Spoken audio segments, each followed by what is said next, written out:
Hey guys, it's Ryan here with HobbiesofaMan once again, and today we're going to be doing our check-in video for the month of July. And I did want to get it out on Friday, but I didn't have time to record a video and edit it beforehand, so I'm doing it today on Sunday, and it should go up on Monday if all goes well. I'm not sure when I'll be able to do it. It should go up by the usual hour, which is noon, but who knows, maybe I'll get up lucky, maybe I won't, I'm not really sure. But yeah, we're gonna have a watch list section where I talk about all the stuff that I've been watching. We're gonna have a section for comic books, and we're gonna have a section for manga.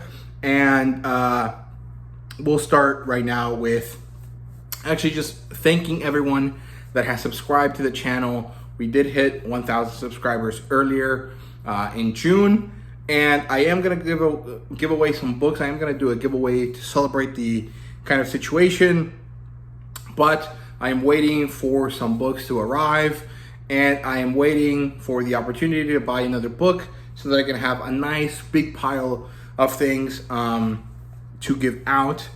And I won't have any manga in Spanish, but I will have a manga that is from, when you went to watch the third My Hero Academia movie. They gave a little manga. I'm gonna add one of those to the giveaway. I'm gonna have some manga from France, specifically a copy of Ranking of Kings, since if you guys have noticed that up there, I have a duplicate of volume 1.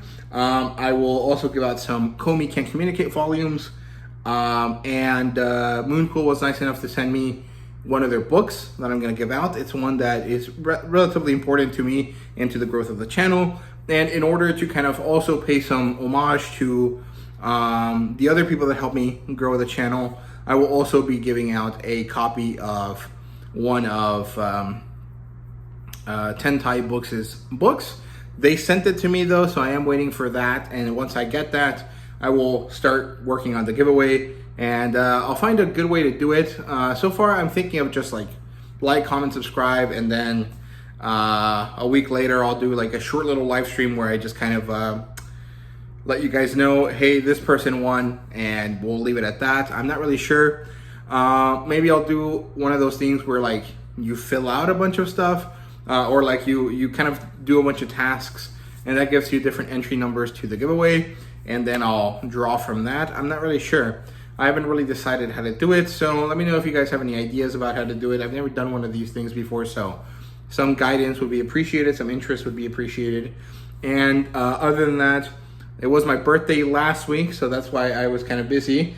And I got some really awesome birthday gifts. I am gonna do a birthday haul probably, but I'm not really sure if I'm gonna do it as a separate thing, like a video that is just my birthday haul, or a video where it's all part of the haul video, and then I'll do the birthday aspect first, and then the rest of the haul second. I'm not really sure, I haven't really looked into it, but obviously, as you guys can see, my haul is pretty big already, so it'll be quite a long video. I might try to play with the format a little bit. I'm not really sure, because I've noticed that most people that have haul videos that do really well. Mine don't do that well. They don't do that horribly, but they're not the best, and I think it's because of the format that I do them in, where I show you the book and my face at the same time.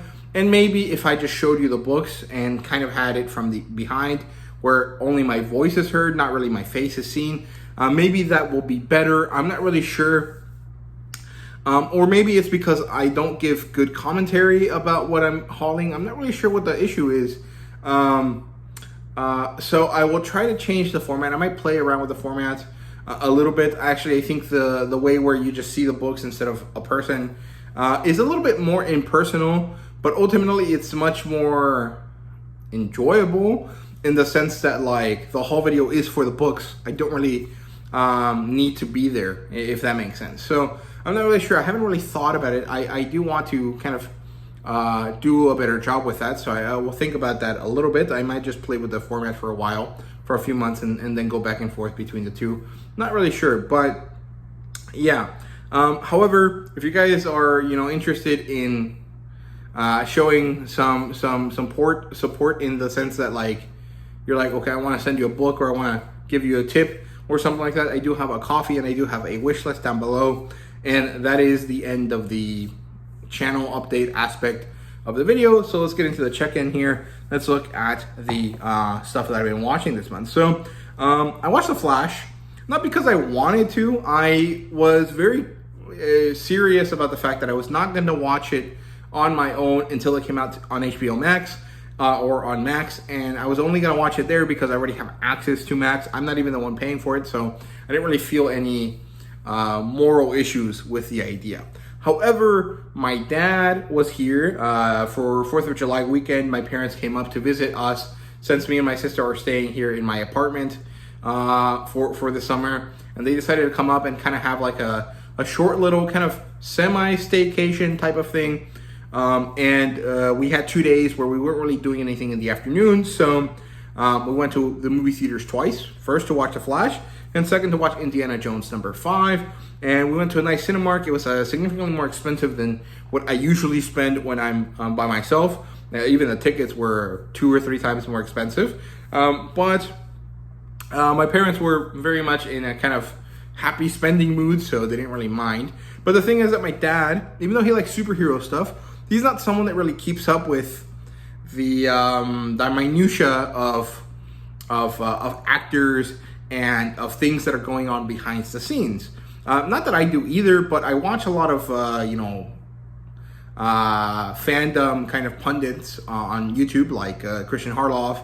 I used to watch John Campea, but he got rid of Rob and Chris, and I didn't really like his channel when it's just by himself. So, I watch some other people, Full Fat Videos and Captain Midnight, and a bunch of other people that I watch that kind of talk about this stuff, Nando V Movies, and so they talk about this issue quite a bit, right? And it kind of comes up, and it's a thing that I'm aware of. And my dad doesn't really care. He might care, but he doesn't really know about it, so it doesn't really bother him, or it didn't really bother him. And he wanted to go watch The Flash, so we did, and it was fine. And I didn't really hate the movie. I didn't love the movie either, and it's pretty all right. Like, I didn't hate it. As much as I hate to say it, Ezra Miller's acting was really, really good. I mean, he managed to play two different types of annoying, sciencey nerd characters that played off each other and a bunch of other characters at the same time. So there was a lot of good acting in that sense, but he's a kind of shitty person, so I'm not really happy that I enjoyed his acting. But the movie was all right. I didn't really hate it. My favorite part was definitely Sasha Calle's Kara, I think is the version of Supergirl that she was playing.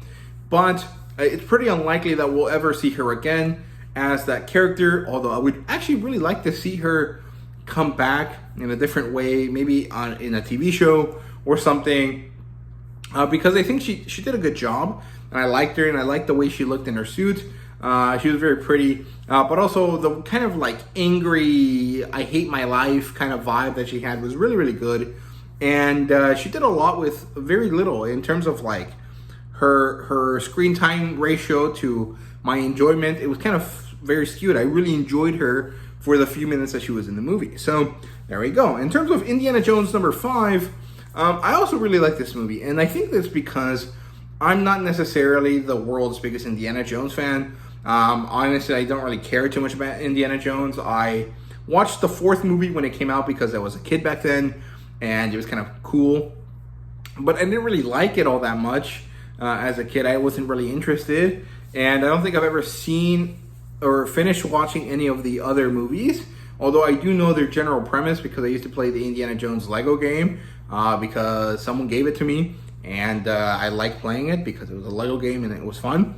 And so as a moviegoer that likes Harrison Ford, I had a good time with this movie. It was a little bit convoluted, but it wasn't so convoluted that it was annoying. It was pretty middle of the road, and I had a good time with it. I saw it in a very nice, huge screen, and I was already prepared for the fact that some of the CGI wasn't up to snuff, and so it really didn't bother me all that much. I didn't really have any major issues with the movie. I quite liked it. I liked the chick from Fleabag that was in it, and I had fun with the movie. It was kind of, everything I could have hoped for, but I didn't really have expectations for it, so That's kind of why it was able to match them. And I really liked it. I had a lot of fun with it. And my dad actually really liked it as well. So I'm very happy about that. And yeah, then I watched the first episode of Primal. Sorry, what's that guy's name? Like the guy that did Samurai Jack, I think, and he also did the original Clone Wars, the miniseries, the ones that were like 3 minutes each. I can't remember his name, but he has this sci-fi show, I guess, more like a fantasy show, I guess, about this Neanderthal human-looking guy that lives in this world full of dinosaurs. And I watched the first episode of it. It was pretty good. I liked it. There was no dialogue, which I found pretty interesting, but it was pretty enjoyable. I'm not sure if I'm going to watch more of it because I'm not really in the mood to sit down and watch a lot of episodes of things. So I'm not sure, because I think there's like 30 or so episodes of that. And that at that point feels a little bit like a commitment, and I'm not really sure that I'm interested in doing something like that right now. But I really did enjoy it. Then I watched My Adventure with Superman. I've watched all 3 episodes that are out so far.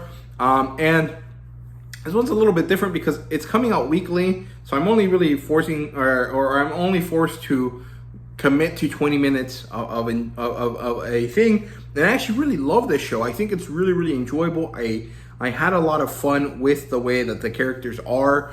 I really love the interactions between Lois and Clark. I love Lois's character a lot. I really think they nailed it by making her have this kind of like exuberance to her, but also this very kind of hard-headed, like single focus kind of vibe to her. And I really like it. I like the animation quite a bit. I really like the anime-inspired notes that they're taking, the approach that is happening a lot. I understand that a lot of people might not be interested in that, specifically people that are older than 25. And I think that it's perfectly fair, as long as, you know, you're kind of willing to admit that it's you and not the show. I think that it's fine, because I've seen a lot of hate for this show, and a lot of it doesn't make any sense to me. A lot of it feels forced. But I think that kind of died down after the initial issue with the fact that, hey, this is more of an anime than a traditional superhero show. What's going on? However, I think that most of the people that I follow on Twitter are actually more on the manga side of things. And ones of them, the people that I follow that also happen to enjoy superhero stuff, which actually happened to be quite a lot, actually did enjoy Superman. And I think a lot of the enjoyment comes down with the fact that, hey, we get to combine both of our kind of major like things that we enjoy into one thing, because we have this anime style superhero story. And I think that's really, really cool. It's, I think, why My Hero Academia was so popular when it came out, and why it resonated so much with the American audience.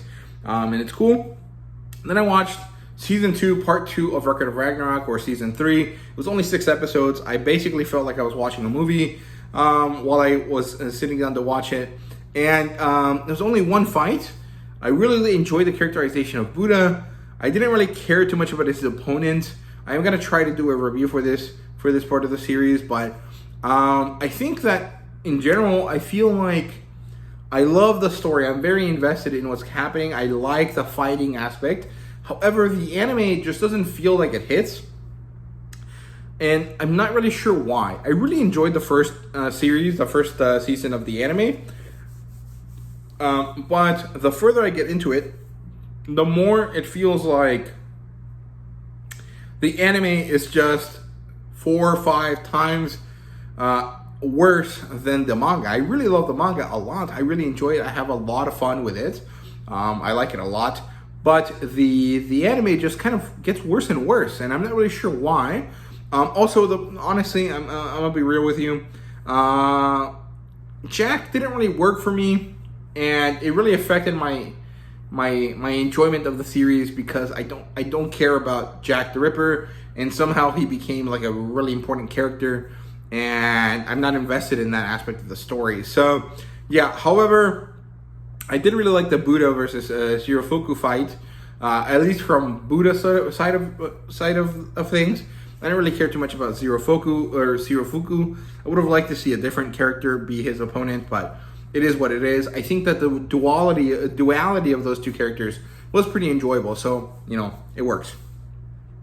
And then I watched Mission Impossible Dead Reckoning Part 1 yesterday because my parents came up to visit me. And it was awesome. I loved it. I really enjoyed Haley Atwell's addition to the series. However, it seems like it was at the expense of Jessica Ferguson's character. And I'm not really sure that I liked that aspect. But there's also a part 2 coming up. So I'm not really sure if Jessica Ferguson's character actually stepped away from the role or something. So I'm not really sure how it worked.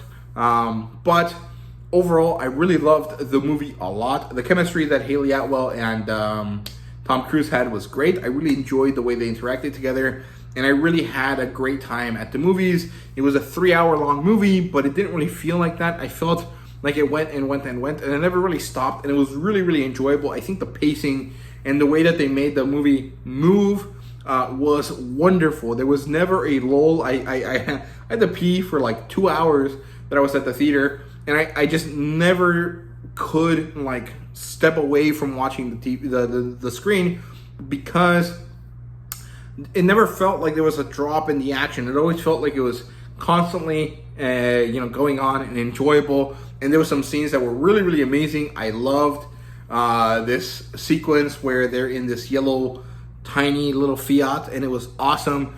It had such cool situations and such enjoyable situations. It was a lot of fun. So if you guys have not watched it, I definitely recommend you guys go out to the theater and enjoy the movie in the largest screen that you can get. So yeah, there you go. That's it for the watch list. Let's talk about the comic books here, because I have not read any novels this month so far. I have quite a few of them that I want to read, but I just haven't gotten around to it. Let's talk about the comic books here. So I have 4 single issues and 2 collected editions. So let's talk about the collected editions. First, we have Camelot 3000, which was a book that I was not expecting to love, and I actually ended up really, really enjoying this one. It's not something I've really thought about since I read it, but I actually had a lot of fun reading it, and I've really liked what it was. And honestly, mostly I hope for a adaptation of this into a live action or animated movie at some point, because I think it was really, really good. And I would like to see a modernized version of this, something that is a little bit more relevant to the modern world, but also still kind of keeps a lot of its weird, like, 80s style sci-fi vibe to it, because it's really, really fun. It's basically the Arthurian legend comes to pass, the rebirth of Arthur in, the world's time of need comes to pass in the year 3000-ish, when humanity is being attacked by aliens. It turns out that these aliens were actually sent by Morgana Le Fay, and so it is actually a battle between Morgan and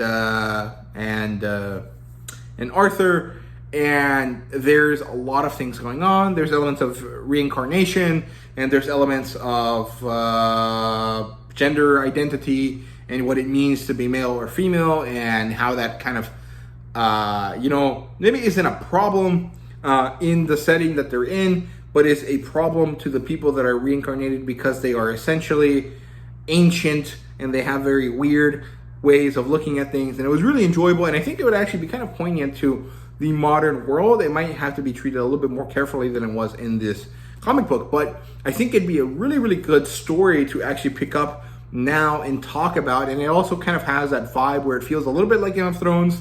So you could have this like sci-fi Game of Thrones, and you could kind of really sell it. However, of course, because of the writer strike, maybe it would never happen at this time. But I think that Camelot 3000 has a lot of good things for it, and that it's something that you guys should read. It's kind of seminal to the comic book industry in some ways, but it also is self-contained. It's only 12 issues.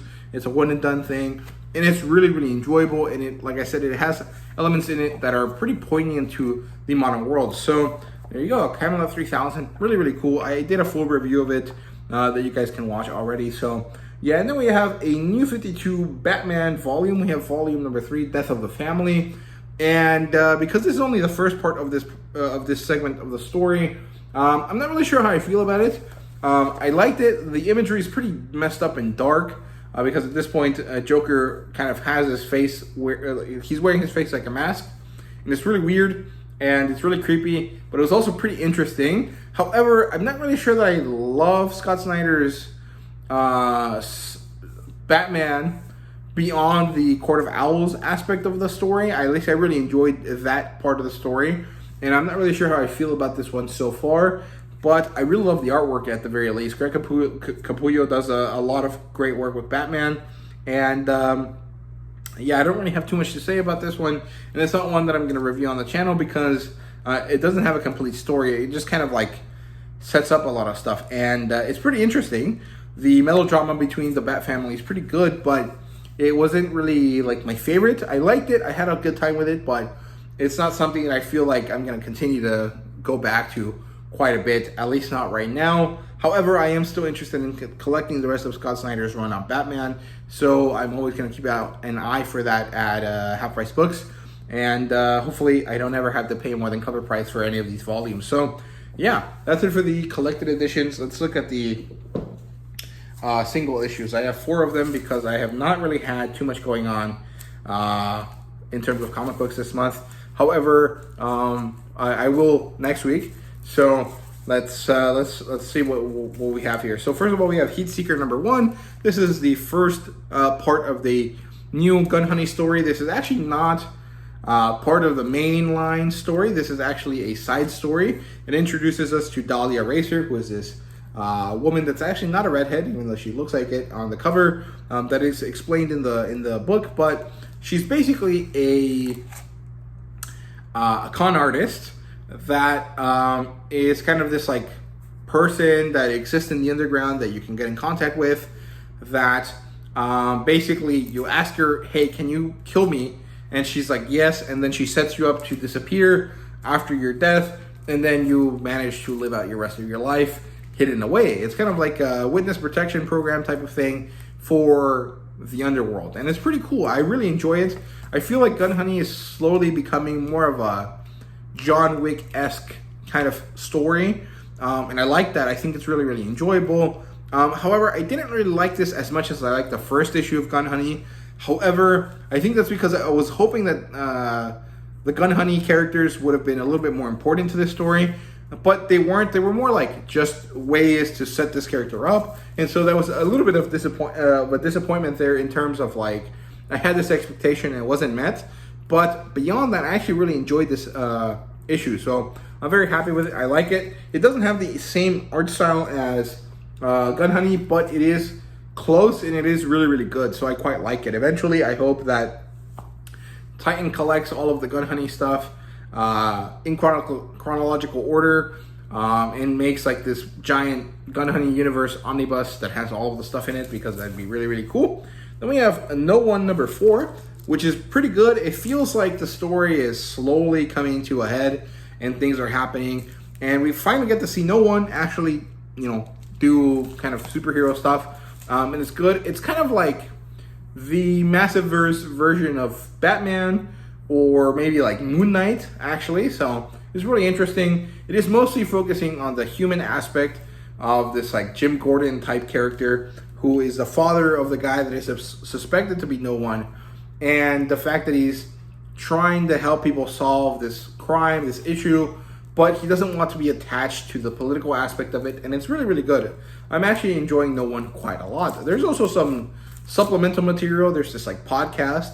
I've not listened to it. I'm not really interested in it, but it is something that I've heard a lot of people say is actually quite good, and it is one of those things where it's like an experimental thing where you're supposed to enjoy both things at the same time, but you don't actually need to. I've been enjoying No One pretty well without having to listen to the podcast. So yeah, then we have The Mighty Barbarians. It's actually something that my comic book store forgot to order for me, and so they rectified the issue and finally got it to me, and I read it. I really love it. Mighty Barbarians is a really, really enjoyable story, and I'm really liking this one a lot. And we get to see Morgan Le Fay interact with a new character that happens to be her sister, who has this kind of like crazy goth girl wizard vibe, and it works really, really well. It was really, really fun, and it seems like it's only going to be a 6-issue series, but it's really, really good. So there you go.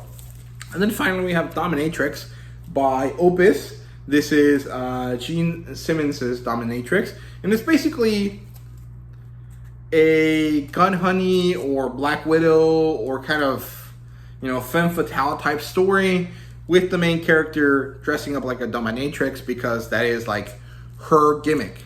And if you like Catwoman or anything like that, you might like this. I liked it. I was initially interested in the kind of the outfit more than anything, and the story wasn't my favorite. I'm not really sure that I'm going to continue to collect this. I think it's going to be one of those things where, like, if I go to my comic book store and they have it, I'll pick it up, and if they don't, I won't. It's not really that meaningful to me, mostly because I was expecting it to be already established. Like, this character was already going to be this Catwoman type character, but it actually starts with her kind of getting pulled into this life by accident via this kind of like enhancing drug thing that she accidentally stumbles upon. So it's kind of like if Bane and Catwoman had a kid, that would be kind of what Dominatrix is, and it works, but it wasn't really my favorite. I wasn't really sure I liked it. However, I do like the artwork. I think that Gallant, I think is his name, does a pretty good job with that. And the writing's not too bad. It was just not what I was expecting. So there you go. That's it for the comic books here. And let's move on to the manga. And I might actually have to do that in 2 parts because I have to leave pretty soon. So yeah, let's get started here with the manga. First, we have Beauty and the Beast number 8. Really, really good stuff. I really enjoyed this one, and I'm actually really interested in how this is going to end, because as far as I remember, there's only 5 more volumes left, and we finally get a kind of realization that, hey, both of these characters like each other. They're not really sure how to broach the subject, but they are getting to the point where it might kind of be time to talk about it. And Shuko is slowly getting integrated into the family. She has been for the last couple of volumes, but it is kind of getting to the point where everyone is really interested in having her around. And I think it's interesting. I'm not really sure this is a situation that would really happen IRL in Japan, but it doesn't feel forced. It feels really genuine and very cute and sweet. And I really like it a lot. And I really enjoy the way that these characters interact. And I really like all of the situations that they find themselves in quite a bit. So yeah, this is a very good age gap romance type story that I really, really like. And I swear to God, man, the author is getting kind of hornier and hornier the more they draw this series, because we just get to see Shuko in more and more kind of like cute situations and kind of sexy outfits as the story goes on. And I think it's mostly because the story doesn't really lend itself to having moments like that. So whenever possible, the author decides to make not the posters, like the page intros into that sort of stuff. And this isn't really like that, but this is honestly my favorite illustration in the whole book. I really like this kind of girls in baseball jerseys kind of thing, and it looks really, really good. I like this image quite a bit. So there you go. That's Beauty and the Beast number 8. Then we have Komi number 25. This one was really, really fun. It was mostly like a HVZ type thing, where it's like the start of the 3rd year of the school. Komi gets into a new classroom, but she still has Tadano and a few other people that she knows. But the opening ceremony is actually a game of Nerf, and they're fighting against each other. It's 3rd year versus 2nd year versus 1st year, and it's really, really fun. And if you know anything about Humans vs. Zombies, even though I've never played it, I know a lot about it because I used to be really into Nerf back in the day. It kind of reminds me of that, and it's really, really fun and cute, and I really enjoyed this kind of volume. And I'm actually really enjoying these volumes that are like single events that take a lot of chapters to get through. However, at the same time, I feel like this should have been something that happened early on, and then the further we get on with the story, that should start to condense. It feels like it's decompressing a lot now, and I get it's because, maybe Komi is really popular and they don't want to get rid of it so fast, but also it feels like, okay, we're getting to the point where it's a lot of volumes for a pretty simple premise. Let's kind of start wrapping it up, right? So yeah, however, I really am enjoying every volume of Komi. It's just like, I'm getting to the point where I don't really want to collect 40 volumes of Komi, because even though I really enjoy every volume, a lot of it is like not super important, right? So I don't know how to really express what I'm trying to say. So yeah, then we have Spider-Man Fake Red. This one was really, really good. However, I wish they would have been a little bit longer, at least 2 or 3 more chapters longer, so that it could have had a good conclusion, because the conclusion felt a little bit too fast. However, if you're a fan of Spider-Man, you like the Amazing Spider-Man, you like the Tom Holland Spider-Man movies, and you like the Sony Spider-Man video game, you'll probably really enjoy this. However, it's not actually about Peter Parker. It's about this kid whose name is Yu, who is seemingly Japanese, and he finds Spider-Man's costume and accidentally dons his identity for a while Spider-Man is fighting against the mental attack of Venom that was orchestrated by Mysterio. So really, really good stuff. I really like everything that happened in this volume. There's a lot of good stuff here. My friend Justy keeps saying that there's a lot of annoying tropes in this, and I think from his perspective, I understand where he's coming from. But to me, they don't feel like annoying tropes. They just feel like kind of pretty standard shonen aspect things that I still haven't gotten tired of. So I'm really enjoying them whenever I see them, and I really enjoyed them in this volume. So if you guys get the chance, pick up Spider-Man Fake Red. This is a $15 volume, but you can get it pretty easily for $12 at most grocery stores that sell manga and stuff like Target and Walmart, and even Half Price Book sells it for $11. So you can get this for a little bit less than cover price pretty easily. I definitely recommend it because there's a lot of value in this this manga volume. So yeah, and then we have Furi-san is Scary number 4, and I really enjoyed this. It's really, really cute. I feel like this is a quicker story than Komi, and it definitely feels like that very often, and I really like it. We get to the point where both characters like each other, and we're getting to the point where they're kind of starting to get jealous of other people that approach the character that they like, and I really love this story a lot. It's really, really cute. The art style is a little bit worse than what I would prefer, but it's still really enjoyable and really cute, and I like it a lot. And it's a really good story. And somehow I ended up reading a bunch of cute things that deal with kind of Christmas events here, because Furi-san had it, and then Hitomi-chan is Shy with Strangers number 4, and number 5 also had a lot of these like Christmassy events that you kind of see in a lot of romance and slice of life type stories, and I really enjoyed it. Hitomi-chan is Shy with Strangers is a little bit different, but it is kind of in the same vein as Furi-san is Scary and Komi. Actually, I think it definitely is in the same vein, but it kind of has a different vibe to it, because with Komi, it's more about the fact that she can't communicate specifically. With Furi-san, it's about the fact that you shouldn't really judge by appearance. And here, it's mostly that she looks scary, or she looks crazy, but she's actually really genuine and sweet. And I really like all of them for different reasons, but I really like these 2 volumes specifically, and I like how they deal with the development in the characters and the way they interact, and specifically how Hitomi-chan grows throughout the story. And I like that, it's been 5 volumes and we're already past the first year that they've met together, so I like how it goes. And there's a lot of ridiculous stuff that happens that I really enjoy. So there you go. Then we have I'm a Wolf, but My Boss is a Sheep, number 2, and I really like this one also as well.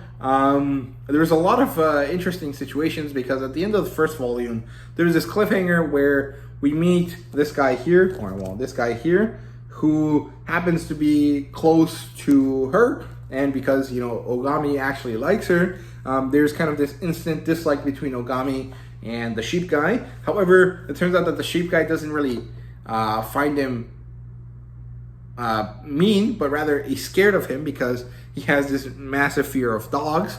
And it's pretty funny, and it works out really well, and I really enjoy the melodrama here. However, at the end, there's this huge misunderstanding that bodes well for the story, but is one of those things where it's like, dude, just talk to him and you'll understand exactly what the issue is. And I don't love that aspect of like, hey, let's force them to miscommunicate as much as we can in order to make the story go on. Like, it just felt like a really huge misunderstanding, and so it didn't really work as well as I really would have liked it to, but it was still enjoyable, and I'm still really excited about that. So yeah, I'm very excited about the next volume of that. So again, we have Bride Story number 4. I really enjoyed this one. a lot. I really like these twin characters, and I like their story a lot. I really enjoyed my time with this.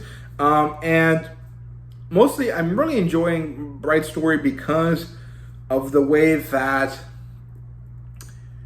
it doesn't necessarily focus on one family. Like, yes, it is technically ultimately about Amir and the new family she's part of, but it is also about exploring this culture and exploring the bride stories of many different women and many different people across this world, across this era of our world, and how different people went about their lives here. And I really, really enjoyed this. Bride Story is a very good story. It's something that I recommend a lot of people should try, because it might not be the most exciting story, but it is very genuine and very emotional and very like deep and honest about, you know, itself. And I really like it. I think it's really, really good.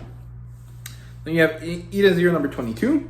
Enjoyable volume, but I feel like because I'm not reading this arc to arc, I'm kind of losing a lot of details, and I think it's time for me to start going back through the story and look at it from like a storytelling perspective from arc to arc, and kind of enjoying the story as it happens in that order instead of like volume by volume, because I feel like things that should be impacting me a lot are just not, because I'm not currently in the right mindset to be invested in the story, if that makes sense. Like, when you read something arc by arc, you kind of, like, the way that you enjoy the story is quite different from when you're reading volume to volume, as in, like the difference between binge reading something and reading it as you get it.